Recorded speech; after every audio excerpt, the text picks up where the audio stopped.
The town may be kind of small, but these folks have big smiles and big hearts, and they know what it is to have simple fun down our way, where old-fashioned singing and homey gatherings make living mighty pleasant. Love the T-shirt. Oh, thank you. Yeah, I got it from the record label, Last Laugh Records and Almost Ready Records. That they're both run by the same guy, Harry. He has a retail store in Brooklyn. Really? He started reissuing all of our vinyl, starting with the first 45, and then most recently put out the Death Travels West vinyl version. Gosh, probably only last year. Maybe it's been 2 years by now. Dave's rolling.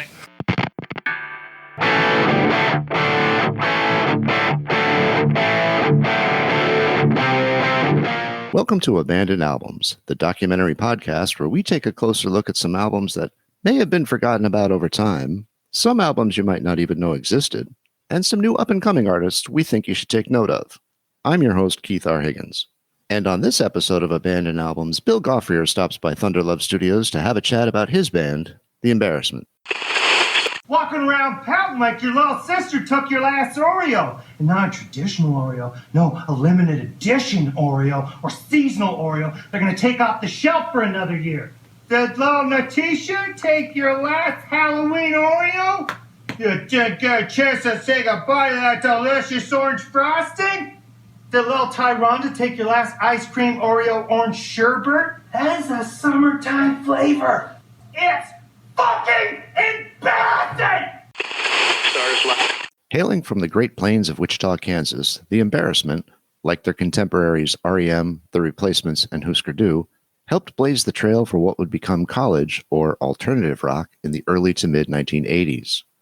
Affectionately known as the Embos, their smart, catchy, and quirky songs were a ballast to the moodier songs of early R.E.M. and the more punkish sounds of The Replacements and Husker Du. Unlike those bands, The Embarrassment threw in the towel before finding mainstream success, but that doesn't mean their sound or songs didn't cast a long shadow. The band is the subject of an upcoming documentary called We Were Famous, You Don't Remember, which premieres September 30th in Wichita, Kansas. I recently sat down with guitarist Bill Goffrier to talk about The Embarrassment, whose legacy is the furthest thing from embarrassing. How did The Embarrassment start? Well, okay.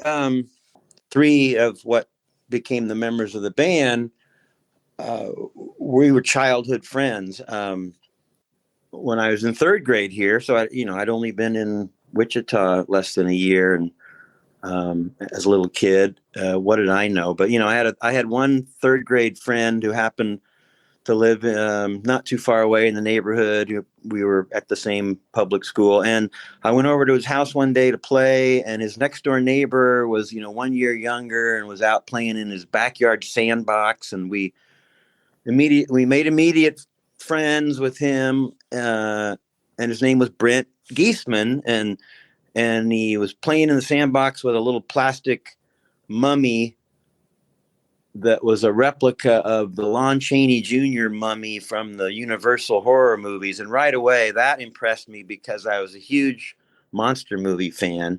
So the fact that he had this, well, that's cool. And then he started talking about his brother was in a rock band, his older brother. And he said, yeah, come, I'll show you. Come in my house.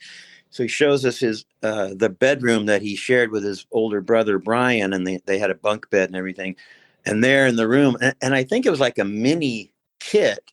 It had artwork and the name on the drum head. It said the Moon Children, and it had this sci-fi, this alien kind of tentacled creature, all in color on the drum head, and so we're talking about music. I was so impressed, and there's a ukulele in the room, as I remember, and I grabbed it. It's possible I might have already been taking my first guitar lessons, that I had asked, my parents if I could learn to play guitar from this guy that they knew from the local nightclubs. He'd play solo guitar stuff, and he looked just like John Denver.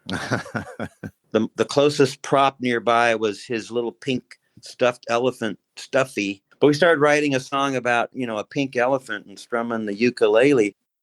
Like a year or maybe a little more later, both of us our families had moved. we somehow ended up living in the same apartment complex. The back door of the townhouse opens onto this shared courtyard, and everybody that lives in these townhouses and some people in these balcony apartments all had access to the same courtyard. I find out Brent lives exactly across the back door, across the courtyard from me with his mom and sisters and brother. And so we continued and we kind of blossomed our friendship from that point. We were just neighborhood friends, and probably not even a year later, this new kid shows up with these dark, thick horn rim glasses, and he's carrying around a little music instrument case. And we're kind of like, we weren't bullying types, but it seemed like at first we were sort of maybe even borderline bullying this kid. Here's a little bit of river logic for you.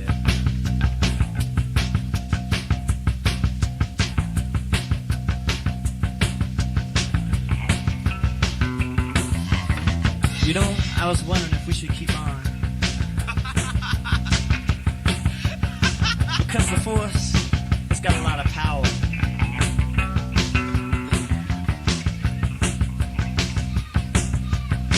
To make me feel like.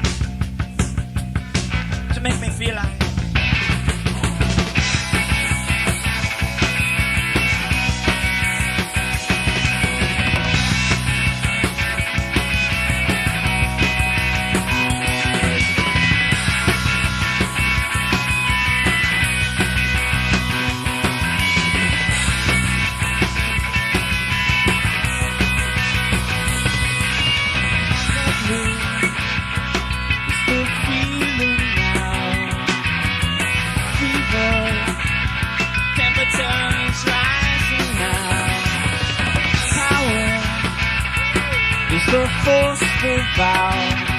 Everything happened. That's true. Rescues wine. Closer to my body now. I won't be complaining. Oh no.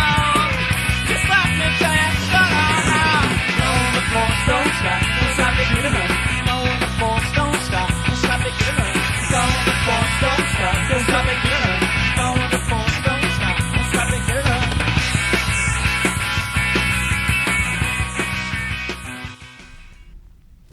This dorky guy was John Nichols, who, went on to become our singer. But we were just getting more and more impressed by his musical taste and knowledge. And so he, when we had spare time, and his mom, he was being raised by a single working mom. So a lot of times his little apartment was just empty, after school, and we could hang out over there, pull out the turntable, and there he had his little collection of records starting to build. And I think 8 tracks. I think so. Between 8 tracks of Kool and the Gang, I can remember seeing that one, and Lou Reed 8 tracks.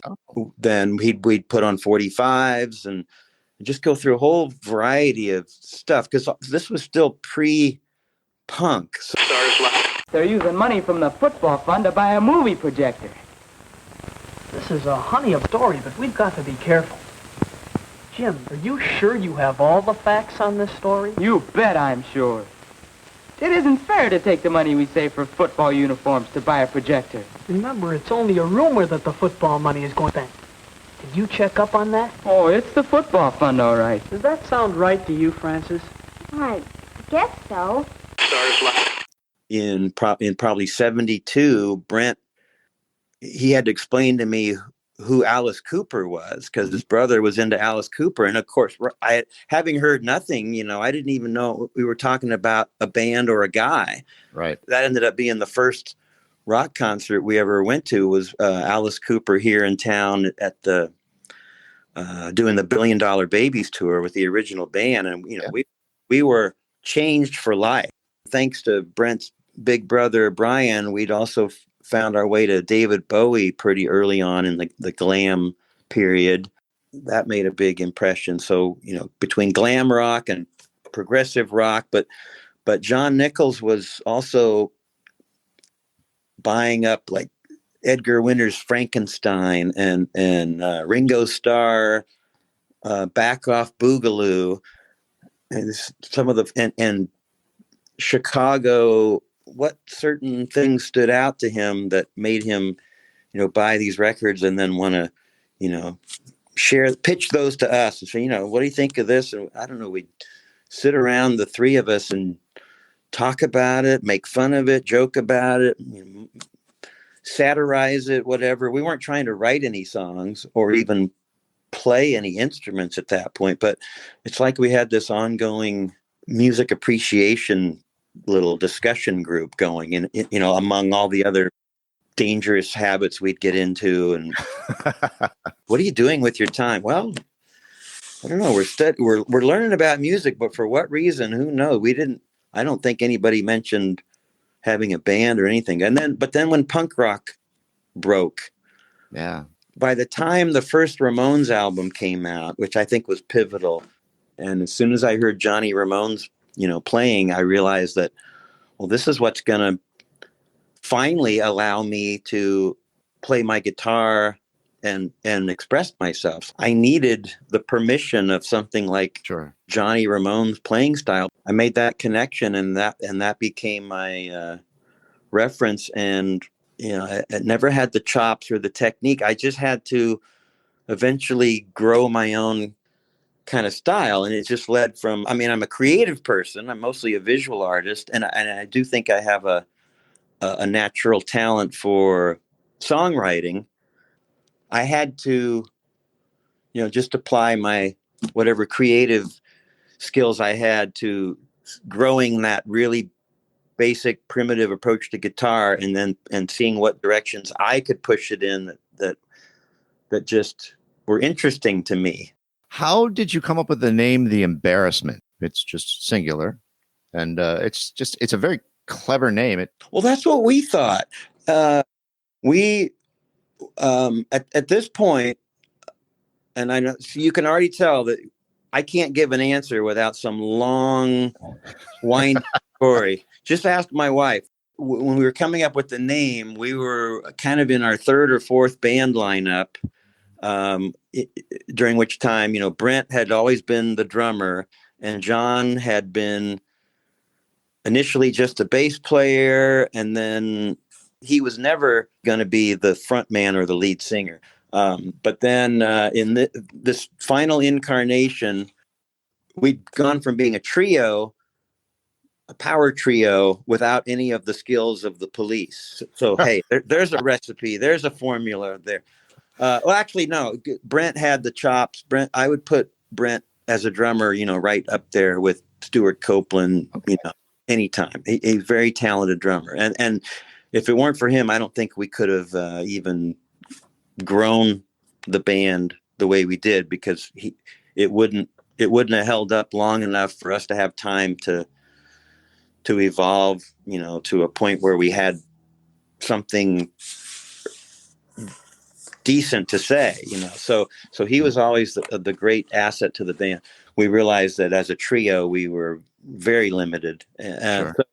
So we finally talked John into it, and we were already booked to play live on the local college radio station.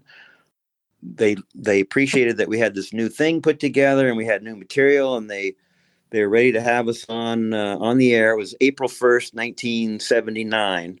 Oh, wow. And we didn't have a name yet, so they kept asking, like, what do you call it? Well, we're not sure what we're going to be this time, and we just started writing down all these names. Oh, horrible, stuff, but stuff that we could joke about. And it was down to where it was going to be the Elastic Wasteband. Oh, God. You don't like that one? It's kind of got that reference to like the Strawberry Alarm Clock, the Elastic Wasteband. Okay.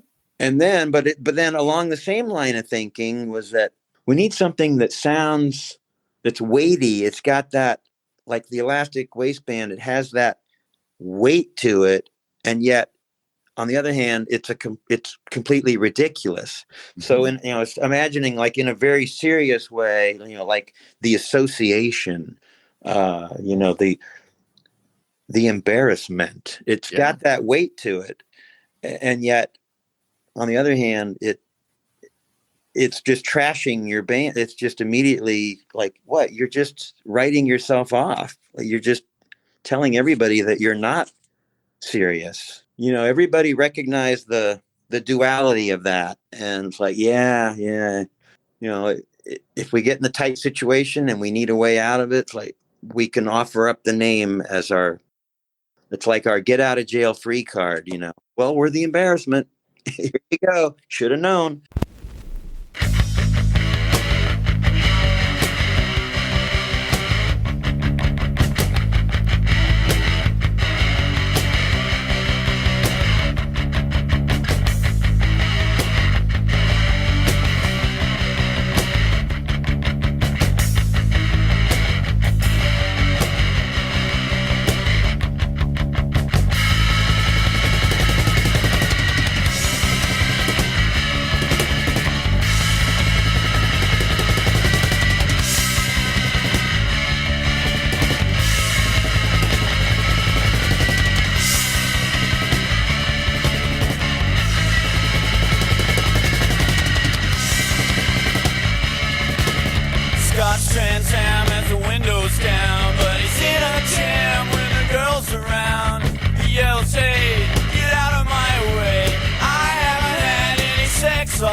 At the curb and he opens the hood. He's on the main track and he thinks that's good.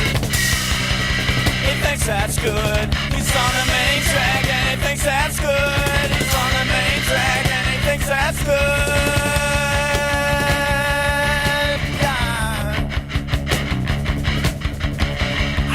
I'm going on a sex drive.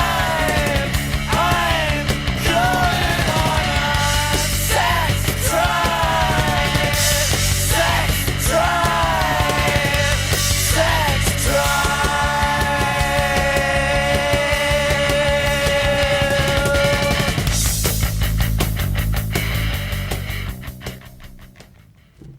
What was your songwriting like? I mean, how did you write? Did you write together as a group? Well, as I recall, it's interesting because I don't think we had a reference. We didn't know anybody else that was doing what we were doing, or, we didn't have family heritage or experience to know, like, how much are we supposed to be working at this? We just knew that this meant so much to us that we needed to be putting in every hour that we could, or every minute. We were just living for the band and the potential of the band at that point. I mean, I remember going to my part-time job as a clothing salesperson, and times would be when certain hours a day, the store would be pretty quiet, and I would be just writing lyrics on note paper in the department, just because it was in my head. I'm not sure how I resolved that with the fact that there'd be Muzak playing, over the intercom all the time. But somehow, if I had an idea in my head, I just start writing out at least the lyrics, whether I had a melody or not. But sometimes I'd end up with a full set of song lyrics, enough to then bring into the band, or of course, I also put a lot of time in by myself with my guitar, and I would try to write the structure of the song. At that point, I had the strong belief, and I think we all acknowledged this. The important thing was the song having an integrity. That song should work from one person sitting down and strumming it out and singing it. You should know that, okay, that's a song. We can do something with that. But then the band would take that kind of an idea, and when we were all together, we'd spend all these hours trying to find the right setting. With a person like Brent on drums, a lot of times it's like, okay, I got an idea for a groove. I got an idea. Because he had so much fun playing, and he was such a musical drummer with a background in piano. So we'd let him, show us some really cool beat, and you could always count on him to come up with a really cool beat, something he had fun playing, and then we could just kind of find our way and join in on that. We would always make sure for the record, we don't jam. We don't jam because jamming implies that, that we're a group of competent musicians who know how to kind of spontaneously innovate and impress you with their musicality. You're not going to get that from me. So we weren't jamming. We were, taking the time to make a whole lot of noise and start to shape it. With all that time involved, we definitely got better at playing off of each other. We found our strength. It's creating with a purpose, right? It's not just sitting down to jam, like you said, right? It's creating with a purpose. Wow. Yeah. I love that.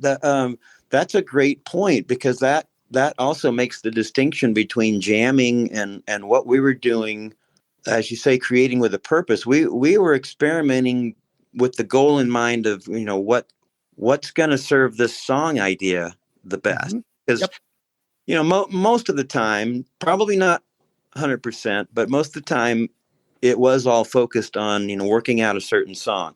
And that song may have had a set of lyrics that I brought in, or, already I shouldn't, make it seem like I'm the one that was doing that, because John would also bring in, here's a set of words and I'm going to write some and Brent's going to write some, and we're still going to put them through the same mill, the same process. And we work at it that way. So we always had certain givens to work with and to have it grow from, but, be conscious of those important primary elements of the song and go from there. I can't even think of a case where we would just get together and nobody would have any clue like what they wanted to do. And we would just let's just start playing this. Now that didn't happen. It seemed like there was always the seed of a song idea, and we needed to flesh it out. What kind of music do you play? Tell me a category. What is the category of your music? We wouldn't argue in terms of a pop group, pop band. American rock and roll. Songs that go calypso and country swing and pure raw garage. It's kind of like blister pop. Blister pop, okay. The Embarrassment was coming up, and you were part of that first American punk movement, really. Kansas doesn't strike me as a hotbed of punk rock, but it seems that there was a pretty prevalent movement there. There was a big scene there. How did you branch out? How did this sort of work for you guys? Well, I don't think we were wholly accepted as punk. And I could cite some specific cases of that. Then allow me to correct it. Say like you were at the dawn of what became college rock. Yeah. And for that, we were very fortunate to have Lawrence, Kansas, just 150 miles up the road, which in terms of the regions out here, that's nothing. That's easy access to. But for ourselves in Wichita, which is the largest city in Kansas, people might think that Kansas City should be considered that, but most of Kansas City is in Missouri, for those who are not of the Great Plains. So Wichita, is not the capital, but the largest city in Kansas. And yet we couldn't find kindred spirits really that left us being in this sort of misfit clique. Mm-hmm. There wasn't a support for that. We had to kind of scour the town, and in that era, in the late 70s, that meant putting some flyers up in the record stores. We were insisting that Wichita could have a punk scene, mm-hmm. and so if you want to help us kind of start this in motion, show up to our first gig, which is at a rented apartment clubhouse somewhere, not even where we lived, but somewhere else that would, let us have this ridiculous get together.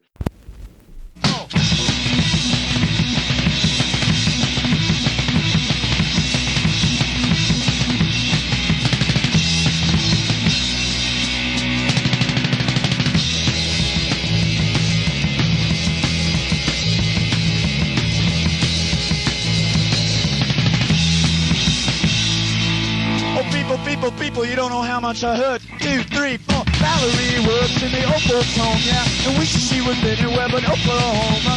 She hates the moans and the smell of the crime. She hates the clones and the Italy, yap, yap, yap, yap, yap, yap. I don't care for old people, very, very old people. I don't care for old people, and neither does she. Oh, people, you don't know how much I hurt. 2, 3, when they're hitting on 80, they don't think too clearly. She cusses them but doesn't worry, cause they can hear me. Medicare, Medicaid, make the shade. Resign, it's fine, all expense paid. I don't care for old people, very, very old people. I don't care for old people, and neither does she. That was called Song for Val. Between 77 and 79, you know, it was catching on. So by then we could attract people to a club or a bar, a tavern, at least a bar. And that was a big break. But Lawrence, Kansas was even better because they had a really influential radio station, I think, because it could also serve the Kansas City area. It's only about 30 miles difference between Lawrence and Kansas City, and Lawrence is just a college town for KU, Kansas University, and they had already been recognized as a really great music town, and so there were other new wave and punk bands there already, and sometimes people thought we were from Lawrence because we ended up playing there so often. I mean, that was our home away from home once we started going there. They'd give us great, airplay. We could end up like #1 on their playlist, above R.E.M. and above major label pushed kind of new wave stuff. So it was amazing to us. Like, wow, why are we, we're so well received in Lawrence. And punk fans, punk listeners would probably come out to our shows in Lawrence just because they could appreciate that we touched on some of the punk ethic, but I guess we were unpredictable enough to be cool with the punk crowd, because they could see that we weren't putting on any airs. We weren't a fashion trend band.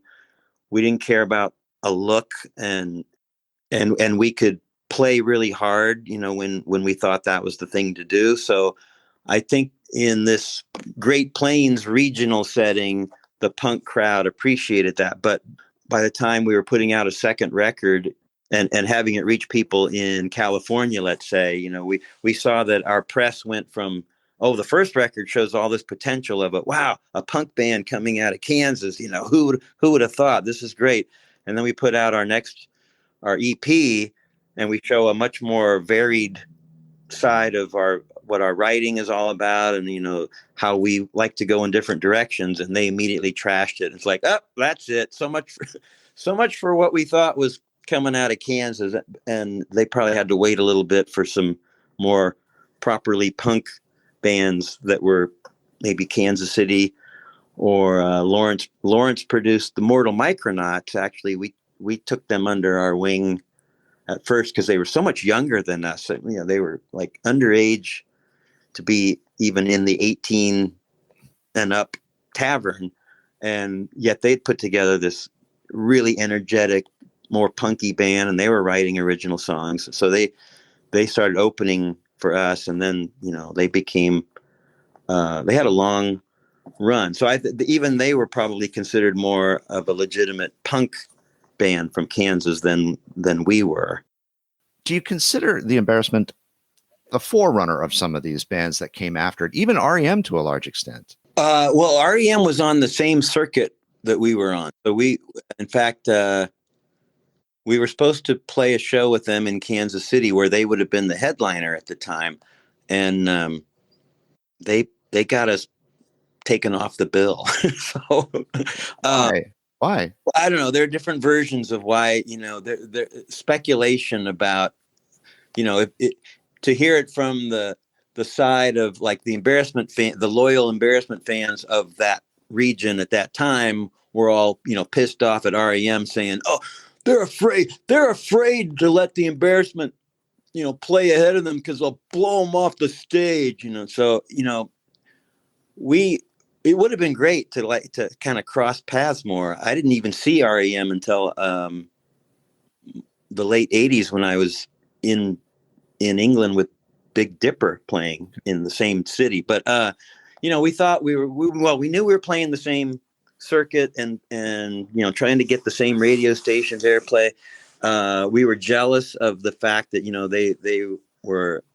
they knew enough to like have these New York connections and be guided and advised and helped by New York industry types or whatever. So we thought, well, obviously that's doing them a lot of good. We don't have, how come we don't have something like that? Well, because you're staying in Wichita and you're not willing to leave and go anywhere. So it's kind of like, well, that's the trade-off. We're a Wichita band and we're not ashamed. We're kind of proud of that. And we kind of want to bring, we're ambassadors for Kansas wherever we go. And if people are willing to, not already write us off or have their mind made up about something, let us show you this is what we do in Wichita and in Kansas. We're not saying it's anything better or anything different, but Kansas was just as likely to be able to produce, this kind of art as anywhere else. What I found with your band is there's a particular sound that I really like, and it's not one consistent sound, probably because there are different songwriters, each bringing everything to the table. It's really refreshing. And I say this all the time on this podcast. It's embarrassing at this point, but it still sounds really relevant. There's a lo-fi quality to it, absolutely. But I also think that's indicative of the time. In the late 70s, early 80s, you weren't going into a multi-track recording studio with tens of thousands of dollars.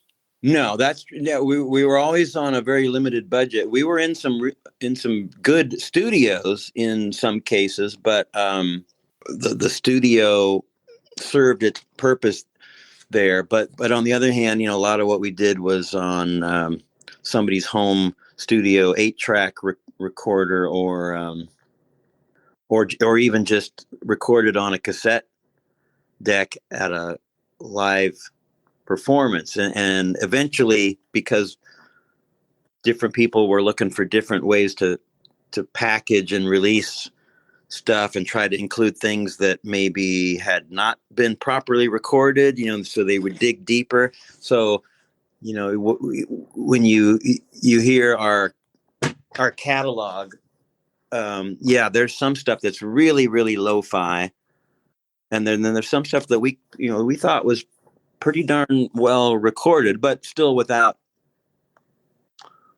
benefit of even a producer. I mean, we were pretty much always just self-produced. So we were trusting our instincts on, we're going to have to keep this pretty simple, and we're pretty good and consistent about it live, so we ought to be able to just reproduce that in the studio.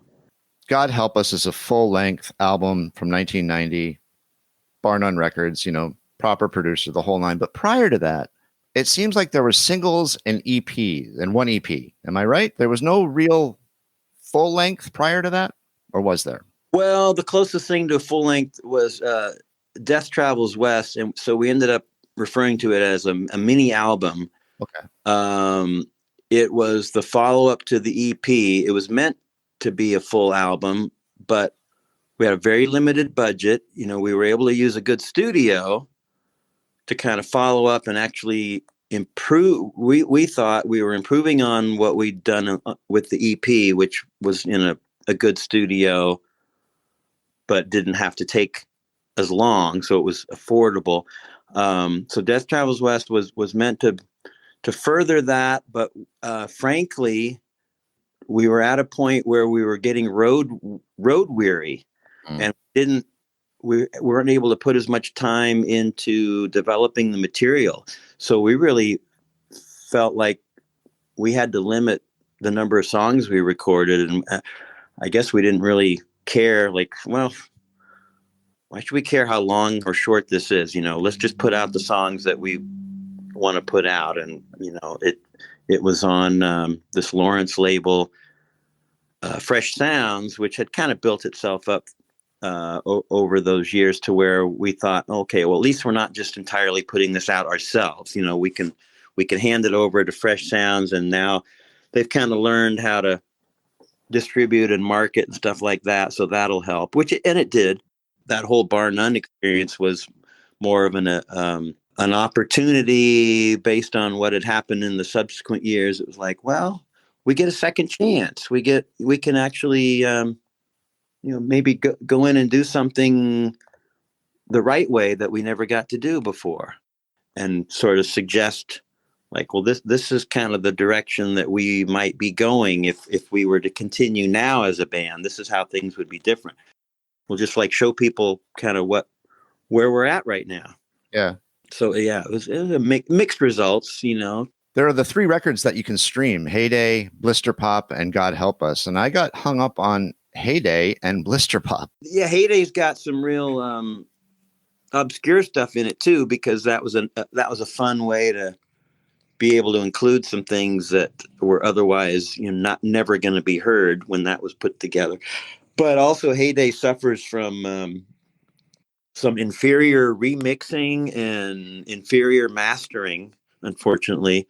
So the best recordings that are included on Heyday sound better as the vinyl reissues from Last Laugh Records, because that restores the proper mixes of those songs from the EP, not so much from the first 45, but from the EP and Death Travels West. Those songs lost something on Heyday. Huh. And they were actually complete. Every one of those was remixed from scratch.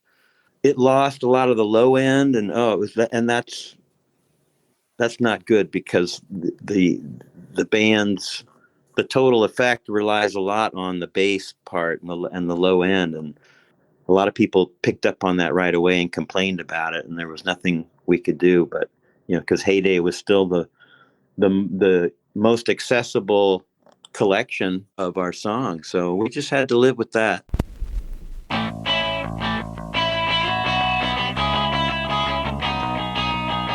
What he does is really good nuance seance. His fiance, easy for you to say, Doc. What he does is an artistic party, narcissistic party, artistic party.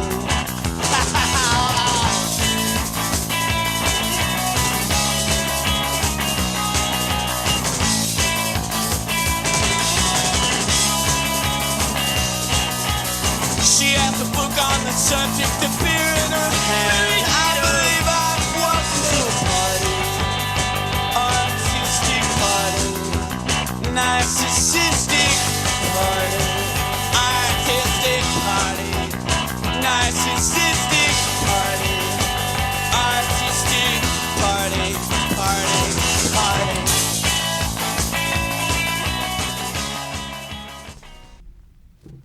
How did you find out about the documentary, and are you excited to see it? Oh yeah, I'm excited. Well, we've known, we thought it was just gonna fizzle out, because it started in 2006 when we had our last full reunion show and played the way we were used to playing, and in fact, I don't think the 2006 reunion shows, of which there were 3, 2 in Witchita and then a final one in Lawrence, because even though Witchita was our hometown, Lawrence was kind of the place. So the original filmmaker, Dan Featherston, had already approached us about his movie idea. He was a young musician himself, and in an indie band out in New York, and getting ready to do some touring and stuff and making records. And I don't remember now how he discovered the Embarrassment,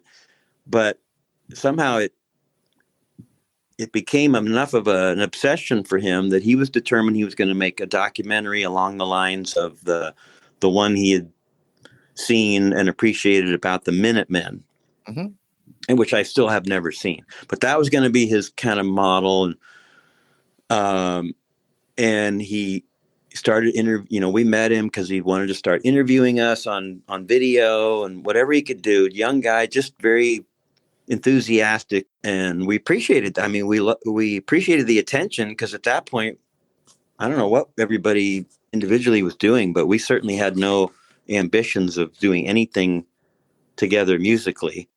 I think we got to talking about how he thought it would be really cool for the idea of the documentary if he could, get us to play again and put together maybe insisted that he was serious enough that he could put together a camera crew and he would videotape whatever performance we could do, and he would use that as the basis of a documentary. And, I could be totally wrong about this chain of events, but it seems like that's what got the ball rolling on putting together a reunion show at the time. But we hadn't done a show since around like 1990. Wow. We decided to give it our best shot. So Dan Featherston he followed through. He did an incredible amount of videotaping and a bunch of interviews. He was very serious at the time. But then, that passed, and a few years went by, and he found a job and got out of the music business himself. And we all just figured, that's the way those things go. It doesn't, most film projects don't get finished. And then along comes this younger guy, Danny, who was coming out of the Wichita area, as opposed to Dan in New York. And all of a sudden, Danny had his own idea. So then there were two separate filmmakers, the one who had already kind of gone through it and wasn't going to finish it. And then Danny with his new ambition and youth and all that. And he starts checking into everything. And he came to learn, much to his surprise, well, Danny, you're not the first guy who's been trying to make a movie about the band. It actually has, you have a predecessor. But then eventually here, the two of them got together and realized that, maybe if we pool our resources and our abilities, we could actually get this done. So it was still hard to believe that they would actually pull it off. There's just too many roadblocks and all this stuff. So filmmaking, any creative endeavor, is not for the weak at heart. No, but they actually did. I think they really had this strong belief and vision and determination. I mean, I hope this is like the beginning of a career for both of them. I think it was a big step to like have a finished film distributed, because maybe that's going to open the door for these dreams that they have.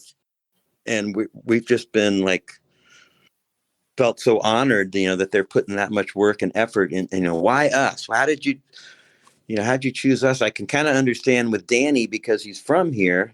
So he felt, an affinity once he discovered the band. He thought it was cool that this happened here in his town. But Dan Featherston, being from New York, I don't understand how he singled us out, and decided, this band needs to be looked at a little closer and shared with more people. Good music, it transcends time. And I think that's what the Embarrassment is. It's just fucking good music. Wow.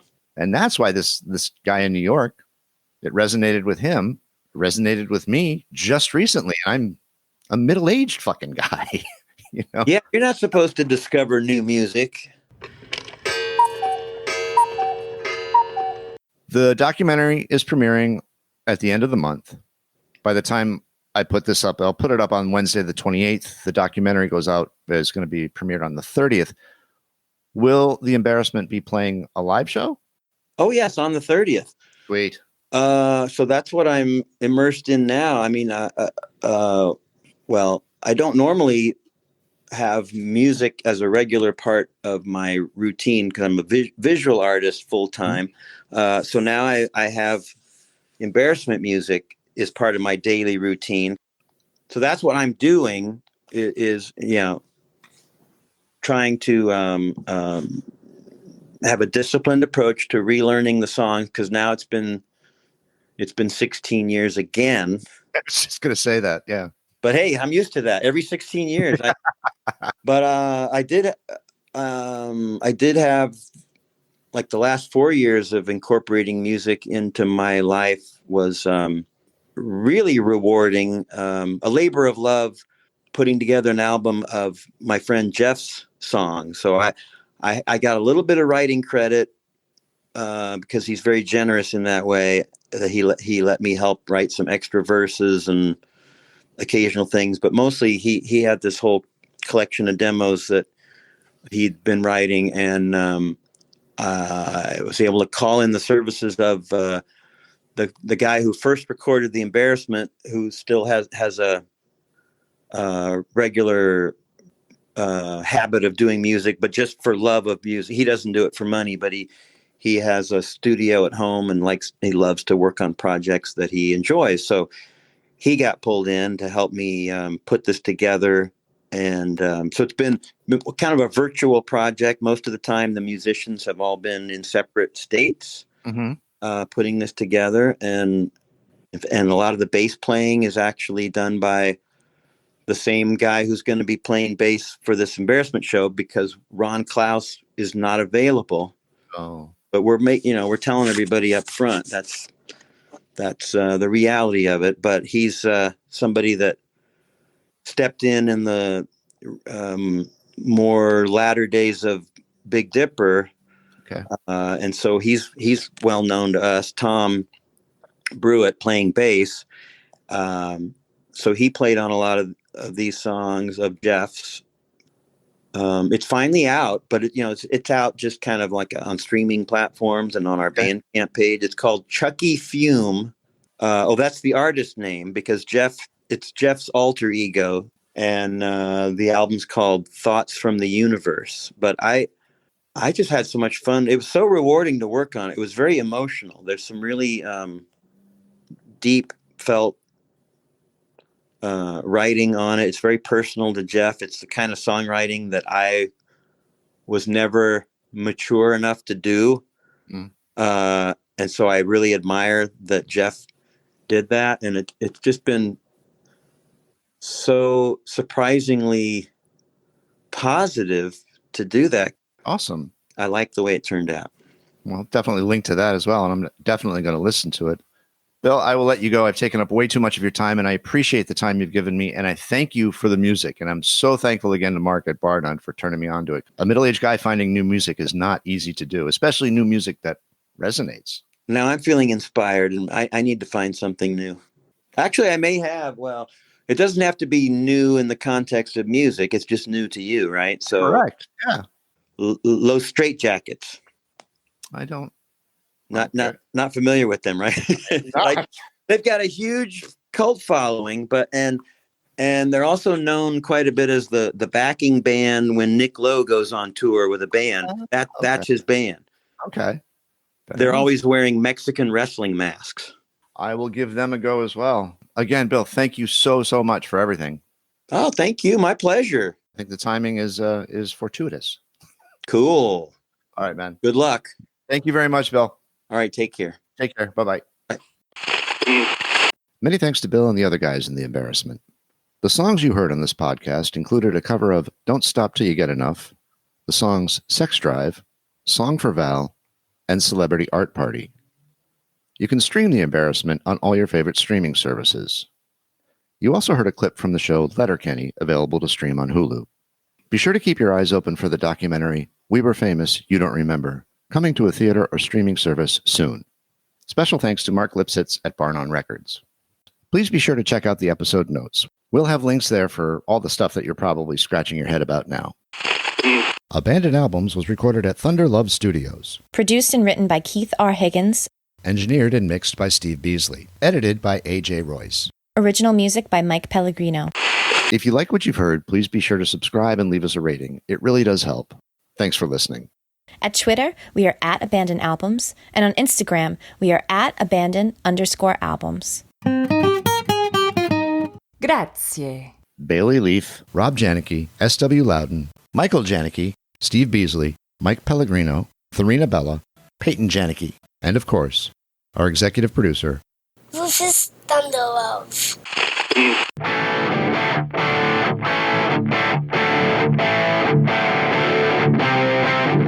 And now, until we meet again next time, I remain as always obediently yours. Abandoned Albums is a production of Paw Print Media.